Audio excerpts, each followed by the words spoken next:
Hello everyone, welcome to the numerology planet cancers. आपकी tarot reading horoscope है मई 2025 का। इसको कैंसर सन मून राइजिंग सभी देख सकते हैं। और यहाँ पे career, finances, love, relationship, health luck सब डिस्कस होगा। स्टार्ट करते हैं। 10 ऑफ थॉट्स मेन कार्ड है। 10 ऑफ सॉर्ड्स इंडिकेट करता है कैंसर्स, एक तो जो पुराने जितने भी आपके मसले मसाइल घर के चल रहे हैं, फैमिली के कुछ लड़ाई झगड़े चल रहे हैं, फैमिली आपको बॉदर कर रही है, या फैमिली के लोगों से, पेरेंट्स हो सकते हैं, बहन भाई और रिलेटिव्स, इश्यूज आ रहे हैं। अब चेंजेस आएंगी, चेंजेस की ज़रूरत है, आपको एक ब्रेक मिल सकती है। माजी की जो भी परेशानी तकलीफ चल रही है, आप समझिए उसका एंड है। कुछ कैंसर्स के लिए यहाँ पे हो सकता है वो करियर चेंज वाली चीज़ें हो सकती हैं, और या फिर कोई सेपरेशन आ सकती है। जो भी आपको प्रॉब्लमेटिक सिचुएशन है, कैंसर्स फाइनली एंडिंग्स हो सकती हैं। ऑनेस्टली यहाँ पे एंडिंग्स आ सकती हैं। किस या तो आप खुद मूव ऑन कर सकते हैं, चाहे वो कोई फ्रेंडशिप है, कोई बॉन्ड है। आप अवेलेबल नहीं होंगे उन लोगों के लिए जो आपके लिए प्रॉब्लम क्रिएट कर रहे हैं। मूव ऑन करने वाली एनर्जी है। 9 ऑफ पेंटिकल्स दूसरी मेन एनर्जी। रिलैक्सेशन नज़र आती है। 11 से 20 मई की जो एनर्जी है, एक बड़ा माली तौर पे भी बेहतरी, कंफर्ट, रिलैक्सेशन, मेंटल पीस सबसे ज़्यादा। और ज़्यादा आप शायद अपने घर पे ही रहें, घर में टाइम स्पेंड करें। कुकिंग हो सकती है, डेकोरेशन हो सकती है, घर की शॉपिंग। ज़्यादा टाइम घर के लोगों को, फैमिली को और ख़ुसूसन अपनी ज़ात को देते हुए नज़र आते हैं। इसके अलावा कोई भी property matters, real estate issues हैं, कोई आपकी ओवरऑल अपना कुछ बेचना ख़रीदना कुछ है, उसमें भी कोई रिजल्ट्स अच्छे आपके आ सकते हैं। 2 ऑफ वॉन्ड्स जो है वो इंडिकेट करता है आपको पार्टनरशिप की ज़रूरत है, गाइडेंस की ज़रूरत है। ट्रैवलिंग करते हैं कहीं पे भी तो आपको एटलीस्ट गाइडेंस लेनी चाहिए। फिर ये कि आपको कोई जॉब ऑफर्स आ सकती हैं, इनविटेशन, प्रोजेक्ट्स। आपकी एनर्जी थोड़ी सी डिवाइडेड नज़र आती है, अलाइन नहीं। बट यहाँ पे आपको एक किसी भी फ्रेंड, बडी, पार्टनर की ज़रूरत नज़र आती है। एरीज, लियो, सेजिटेरियस यहाँ पे अच्छे रहेंगे, जो आपके किसी भी प्रॉब्लम में आपको हेल्प आउट कर सकते हैं। करियर फाइनेंसेस पे आते हैं। कैंसेरियन सबसे पहले हाई प्रीस्टेस है, तो ये इंडिकेट करता है आपको काउंसलिंग की, एडवाइसेस की ज़रूरत है। हो सकता है कुछ प्राइवेसी भी बड़ी इंपॉर्टेंट है। आपको हर चीज़ अपने करियर की, फाइनेंसिस की, आपके पास क्या प्रॉपर्टी, क्या कैश, कुछ भी ये चीज़ें हर किसी को बताने की ज़रूरत नहीं। इस हवाले से आपको स्पिरिचुअल गाइड मिल जाए या प्रोफेशनल। फिर कि कहाँ इन्वेस्टमेंट करनी चाहिए, किस रेशो में करनी चाहिए, कौन सी फील्ड अच्छी रहेगी।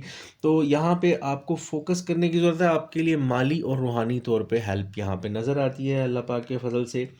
और थोड़ा सा ये भी नज़र आता है कि आपका सारा फोकस यहाँ पे अपनी फैमिली या लोगों से ज़्यादा आपका फ़िलहाल करियर पे होगा, क्योंकि कॉन्फ्लिक्ट्स चल रहे हैं आपके। आगे आता है justice card. Justice card indicate करता है खुसूसन जिन लोगों के लीगल मैटर्स ज़मीन के हवाले से चल रहे हैं, को प्रमोशंस नहीं मिल रही, इंसेंटिव्स, बोनसेस, ये चीज़ें नहीं मिल रही, अच्छा ट्रीट नहीं किया गया, या आपको आप डिज़र्विंग हैं बट आपको कुछ भी वो रिटर्न्स नहीं आ रहे। जस्टिस कार्ड इंडिकेट करता है 11 से 20 मई की एनर्जी है। बैलेंस आना, माजी का कोई आपका हो सकता है, कोई आपका कोई प्रोजेक्ट था जिसका कोई आपको इंसेंटिव रहता है, कहीं इन्वेस्टमेंट की हुई है, कुछ ना कुछ आपको वापस रिटर्न आ रहा है। और इसके साथ ही यहाँ पे कोई सख्ती परेशानी आपकी माली तौर पे जो है वो दूर हो रही है। ऑफ़र्स आ रही हैं, अपॉर्चुनिटीज़ हैं। बातचीत के लिए अगर कोई भी फर्म, कंपनी कहीं पे कोई बुलाता है, कोई अपॉर्चुनिटी, आपको ज़रूर अवेल करनी चाहिए। यहाँ पे लिब्रास, एक्वेरियस और जेमिनी आपको कॉन्ट्रैक्ट दिलवा सकते हैं। आगे आता है world card. World card indicate करता है जो आखिरी 11 दिन है, माली तौर पे यहाँ पे बेहतरी नज़र आती है, रिवॉर्ड वाली स्टेट है। तो डेफिनेटली कोई पैसे के मामलात में जो परेशानी थी आपकी, को प्रॉपर्टी के हवाले से, अच्छा घर के हवाले से भी, वो आपकी सॉर्ट आउट यहाँ पे हो सकती है। और अगेन टॉरस, यहाँ पे टॉरस, वर्गो, कैप्रिकॉर्न वाली एनर्जी है कि इन साइंस वाले लोग आपके लिए फ्रूटफुल साबित हो सकते हैं आपकी इन 10 से 11 दिन के अंदर। कोई जो भी ब्लॉकेज, हर्डल थी, वो रिमूव होती नज़र आती है। अब आते हैं लव एंड रिलेशनशिप पे। सबसे पहले है जी स्टार कार्ड।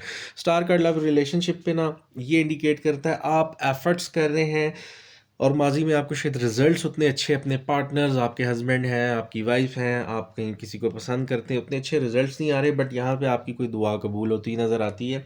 आपको दुनियावी और रूहानी तौर पे हेल्प मिल सकती है। और इमोशनली जो डिस्टर्बेंस चल रही थी उसमें कुछ अच्छा रिजल्ट आ सकता है। आपकी लक के साथ साथ ओवरऑल आपकी हेल्थ में भी यहाँ इम्प्रूवमेंट है।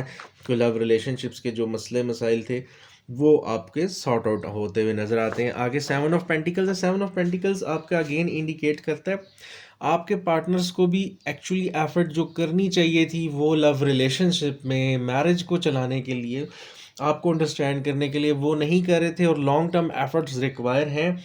और ये भी हो सकता है कि आपने बहुत ज़्यादा एफर्ट की हुई है, बट थोड़ा सा अब आपको अपनी ज़ात पे फोकस करने की ज़रूरत है। और यहाँ पे ये भी एनर्जी है कि आपके पार्टनर्स जो है उनका फोकस भी आपकी तरफ दोबारा से हो सकता है। ये प्रोसेस स्लो है, आपको वो वैल्यू वेटेज कैंसेरियंस को उस तरह नहीं मिल रही जितना ज़्यादा फ़िलहाल आपका फ़ोकस है अपने पार्टनर्स की तरफ। वो अच्छा, और इसमें लव रिलेशनशिप है तो किसी का फ्रेंड की तरफ हो सकता है, किसी का ज़्यादा रुझान अपनी फैमिली के लिए हो सकता है, बट वहाँ से अच्छा रिस्पॉन्स नहीं।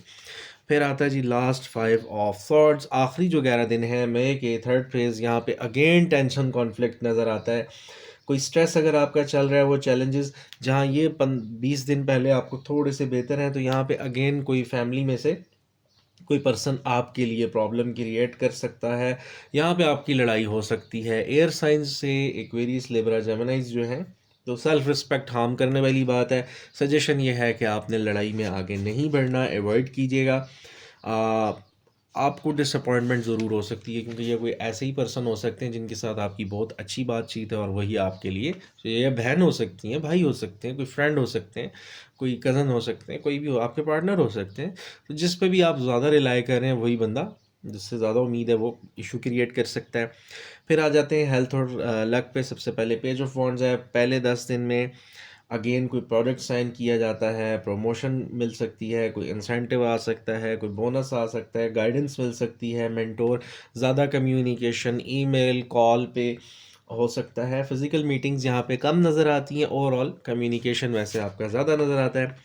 डेविल कार्ड 11 से 20 मई की एनर्जी ये आपकी होगी। अच्छा, ये थोड़ा सा इंडिकेट करता है मेंटल हेल्थ की डिफ़िकल्टीज़। ऐसे लोगों को अवॉइड कीजिएगा जो आपको, आपके करीबी हैं, अगेन मिसगाइड करते हैं, क्योंकि ये आपको कोई एनजाइटी, डिप्रेशन, वो वाली स्टेट में आप ऑलरेडी नहीं सॉर्ट आउट कर पा रहे अपने को घर की चीज़ों को, तो ये आपके लिए और प्रॉब्लम क्रिएट कोई कर सकता है। अननेसेसरीली गैर ज़रूरी तौर पे लोगों से चीज़ें मत शेयर किया करें, और देखभाल के जो शख्स आपको सूटेबल लगे वहाँ पे भी नाप तोल के आपको फ़िलहाल कुछ अरसा बात करनी चाहिए। डिफ़िकल्ट रिलेशनशिप्स की भी एनर्जी है, तो फिज़िकल मेंटल हेल्थ में से मेंटल हेल्थ का ज़्यादा इशू आ रहा है। आ गया जी knight of swords. Knight of swords यहाँ पे भी अगेन आपका फिज़िकल से ज़्यादा मेंटल हेल्थ इश्यूज़। क्यों?